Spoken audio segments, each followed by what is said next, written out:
Halo. Selamat hari Minggu.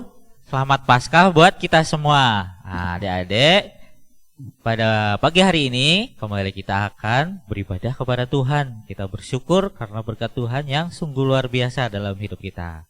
Sebelumnya, lo saja kita untuk bersama-sama berdoa. Mari kita berdoa. Tuhan Yesus yang baik, kami bersyukur dan berterima kasih karena penyertaan Tuhan dalam hidup kami. Pada saat ini kami boleh bersama-sama beribadah kepada Tuhan, memuji dan mendengarkan firman Tuhan. Berkati kami agar bisa beribadah dengan baik. Di dalam nama Tuhan Yesus kami sudah berdoa. Amin. Nah, adik-adik, saat ini kita akan bersama-sama menyanyikan lagu Yesus itulah satu-satunya penolongku yang sungguh. Mari bersama-sama kita memuji Tuhan.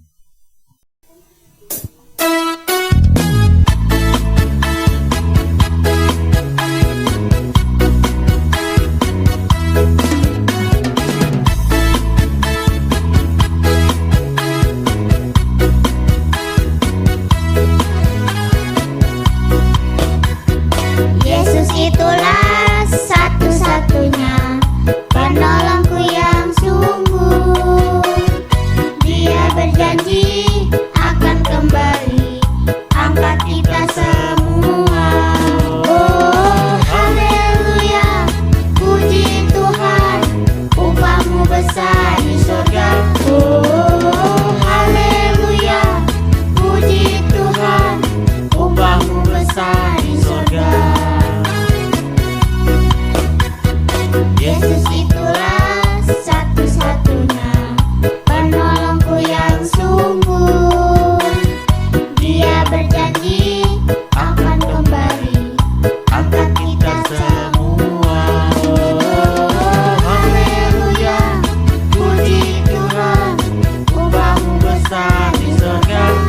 Oh, haleluya, puji Tuhan, upahmu besar di surga.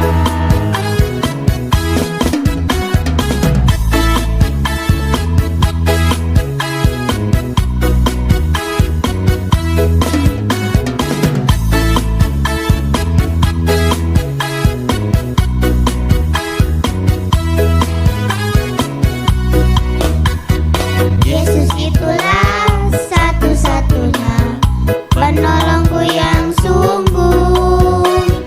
Dia berjanji akan kembali angkat kita semua. Oh, haleluya, puji Tuhan, upahmu besar di surga. Oh, haleluya, puji Tuhan, upahmu besar di surga.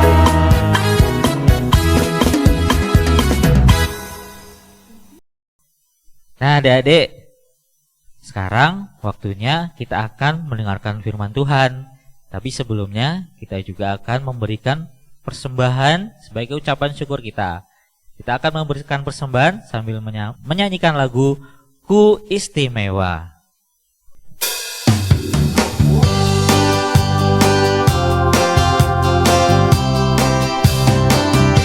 Dunia boleh katakan ku tak berarti.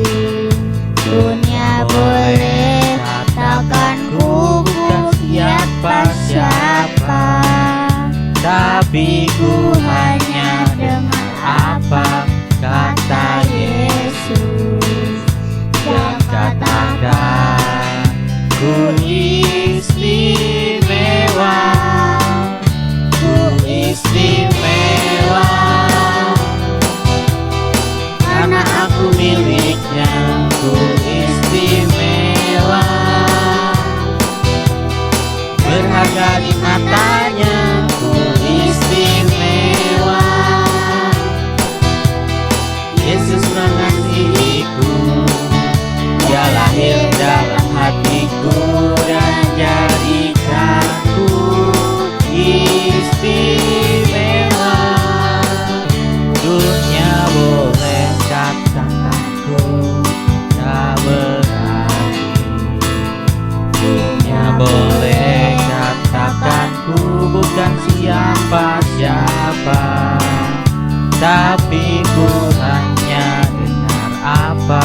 mengasihiku.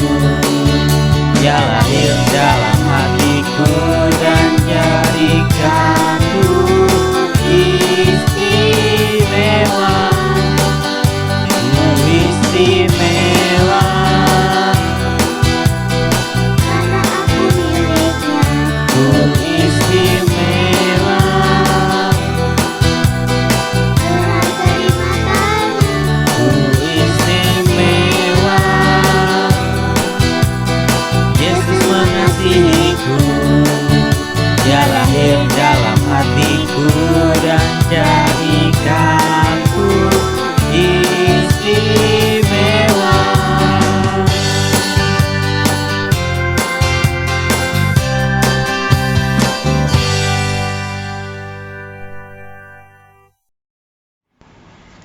Selamat pagi adik-adik.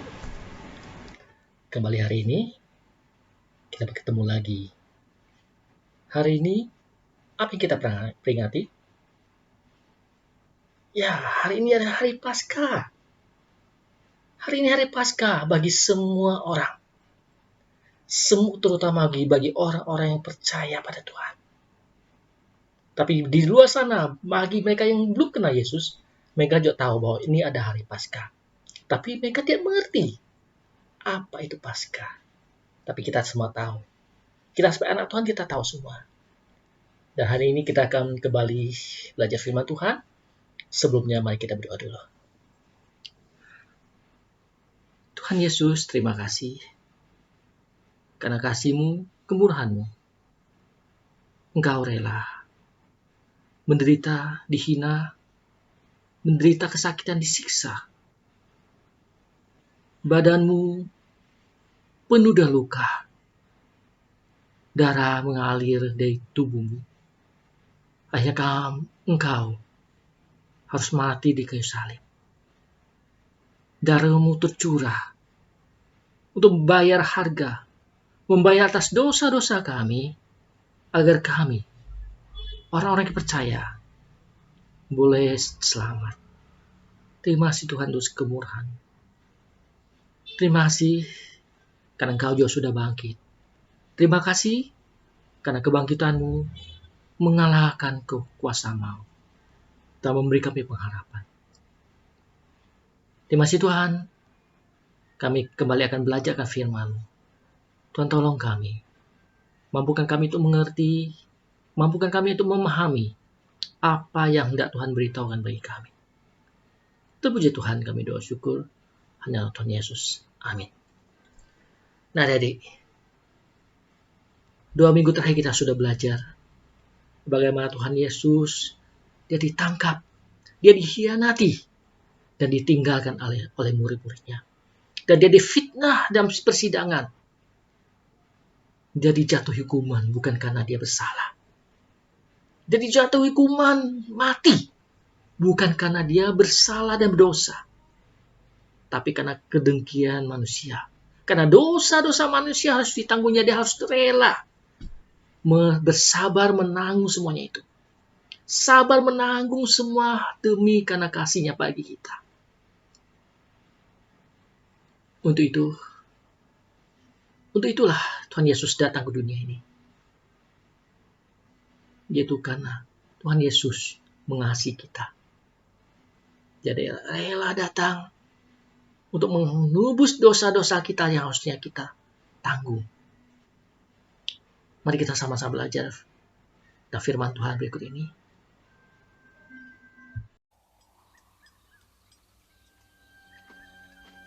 Yusuf Arimatea, seorang anggota Mahkamah Agama, tidak menyetujui tindakan ini. Ia minta izin kepada Pontius Pilatus untuk mengubur Yesus sebelum hari Sabat tiba.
Maafkan kami. Kami mengantar mayat Tuhan kami. Tidak apa-apa. Marilah, hari Sabat hampir tiba.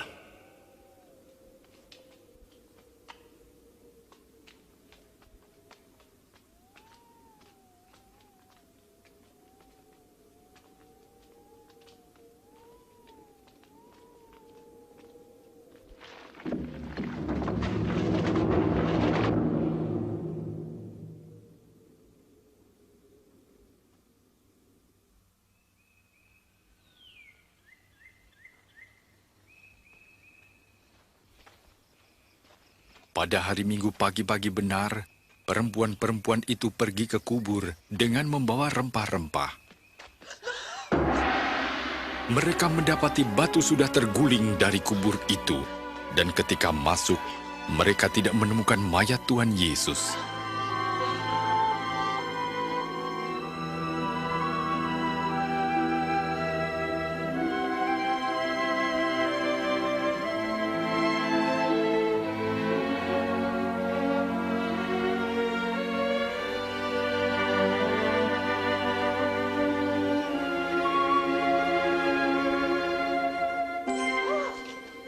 Mengapa kamu mencari dia yang hidup di antara orang mati?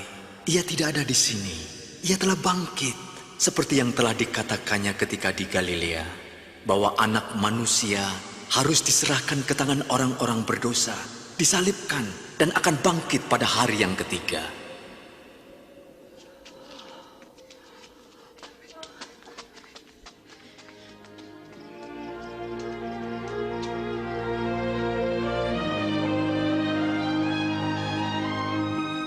Dengarlah, batu itu telah terguling.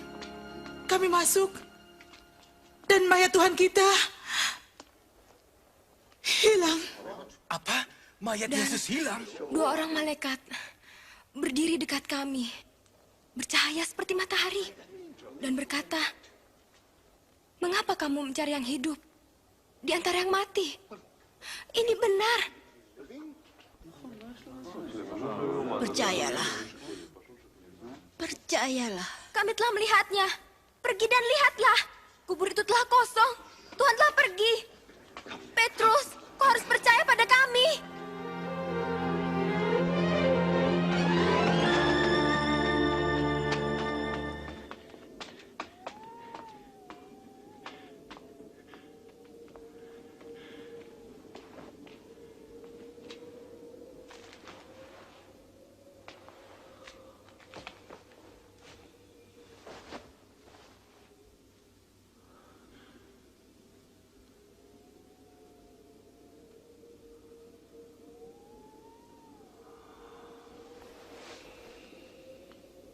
Yesus menampakkan diri kepada 2 orang muridnya. Mereka kembali kepada kawan-kawannya dengan sukacita. Sungguh, Tuhan telah bangkit. Ia menampakkan diri kepada Simon. Kami tidak mengenalnya. Waktu di perjalanan. Tapi waktu ia memecah roti, kami mengenalnya. Di Emmaus. Aneh kalau dia pergi ke sana.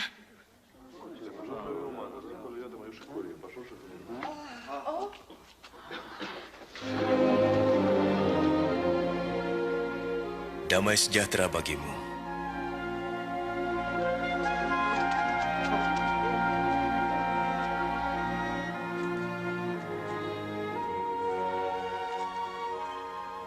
Mengapa kamu takut? Mengapa timbul keraguan dalam pikiranmu? Lihat, tanganku dan kakiku. Aku sendirilah ini. Rabalah, kau akan tahu. Karena hantu tidak mempunyai daging dan tulang seperti yang ada padaku. Inilah perkataanku yang telah kukatakan kepadamu. Semua yang tertulis tentang aku dalam Taurat Musa, kitab Nabi-Nabi dan kitab Mazmur harus digenapi. Seperti tertulis, Mesias harus menderita dan bangkit dari antara orang mati di hari ketiga. Dan dalam namanya, berita tentang pertobatan dan pengampunan dosa harus disampaikan kepada segala bangsa, mulai dari Yerusalem. Kamu adalah saksi dari semuanya. Dan aku akan mengutus Roh Kudus bagi kamu, tapi kamu harus tinggal di Yerusalem sampai saat kamu menerimanya.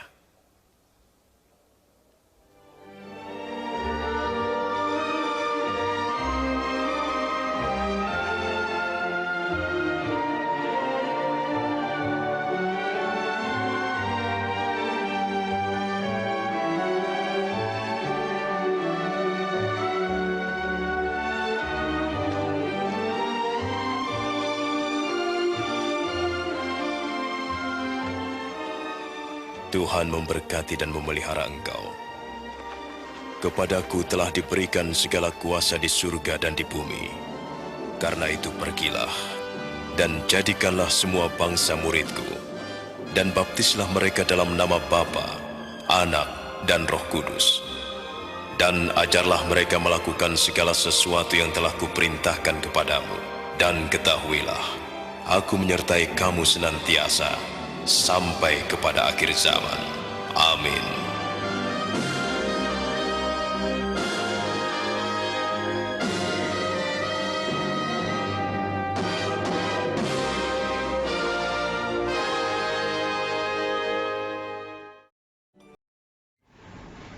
Nah, adik, tadi kita sudah menyaksikan cuplikan film tentang Tuhan Yesus yang mati, bangkit, dan kemudian naik ke surga.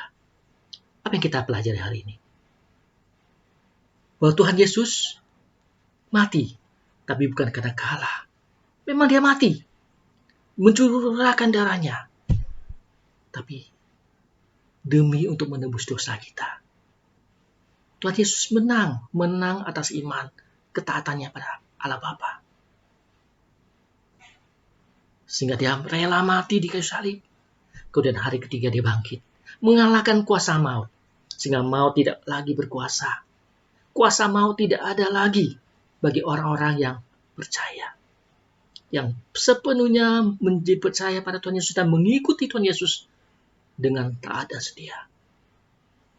Dan kemudian Tuhan Yesus harus naik kembali ke Allah Bapa, di mana dia akan mempersiapkan tempat bagi orang-orang yang percaya padanya, yang setia padanya. Tapi Tuhan Yesus pergi naik ke surga, tidak pergi dengan begitu saja. Tapi ketika dia pergi, dia mengutus Roh Kudus untuk menjadi penghibur, menjadi menguatkan orang-orang yang percaya. Dan pada waktu itu untuk murid-muridnya, mengutus Roh Kudus turun, mengurapi murid-murid dan pengikut Tuhan Yesus. Sehingga mereka diutus setelah diurapi dan Roh Kudus, dikuasai Roh Kudus, mereka diutus untuk mengabarkan Injil. Mengabarkan kabar baik itu sampai ke ujung bumi. Kenapa? Karena sampai di ujung bumi masih banyak orang yang belum percaya. Masih banyak orang yang belum mengenal Tuhan Yesus. Maka Injil perlu disebarkan. Makanya Roh Kudus turun memperlengkapi murid-murid pada waktu itu, mengurapi mereka dengan kuasa. Dan juga pada saat ini Roh Kudus juga dicurahkan bagi setiap anak-anak yang percaya, yang menyerahkan hidupnya bagi Tuhan. Tuhan Yesus akan menyertainya. Roh Kudus akan tinggal dalam dirinya sepanjang waktu, memberi dia kekuatan, memberi dia penghiburan. Jadi Tuhan Yesus tidak meninggalkan kita begitu saja. Karena Tuhan Yesus tetap ada sampai saat ini bagi kita semua. Dengan diwakili oleh Roh Kudus hari ini. Yang tinggal bersama kita, yang mengajar kita, mengarahkan kita. Agar kita tidak berputus asa.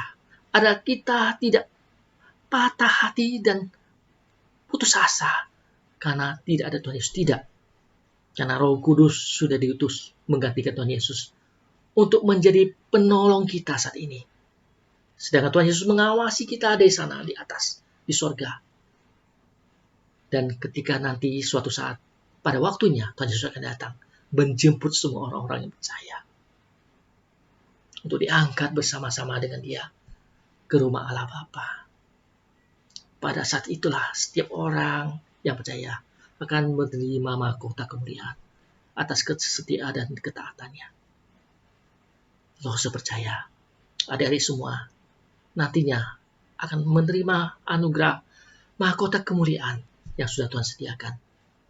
Yang penting, adik-adik semua harus tetap setia dan taat sampai kesudahannya. Mari kita berdoa. Tuhan Yesus, terima kasih. Kami sudah belajar bahwa Engkau sudah mati bagi kami. Engkau bangkit mengalahkan maut. Dan Engkau naik. Dan sebelum Engkau naik, Engkau pun mengutus semua murid-murid-Mu. Mengutus semua orang yang percaya pada Engkau. Untuk mengabarkan Injil-Mu. agar semua orang punya kesempatan, punya pengharapan akan keselamatan yang sudah Engkau berikan bagi seluruh umat manusia. Terima kasih Tuhan, ajarkan kami, mampukan kami untuk hidup taat dan setia pada Engkau sepanjang hidup kami. Agar kami nantinya, ketika waktunya tiba Engkau datang, akan mengangkat setiap kami, orang yang percaya, dan menerima mahkota keselamatan, mahkota kemuliaan yang telah Kau sediakan bagi setiap orang-orang yang taat dan setia pada Engkau. Terpuji Tuhan, terpujilah. Kami serahkan seluruh kehidupan kami ke dalam tangan kasih. Terpuji Tuhan, hanya dalam nama Tuhan Yesus kami tak berdoa dan bersyukur. Amin. Nah adik-adik, semoga kita semua akan selalu diberkati Tuhan. Dimampukan Tuhan tetap setia dalam kondisi apapun. Dalam kondisi sulit apapun, kita jangan menyerah. Karena kita percaya Tuhan tidak pernah meninggalkan kita. Sampai jumpa. Dadah.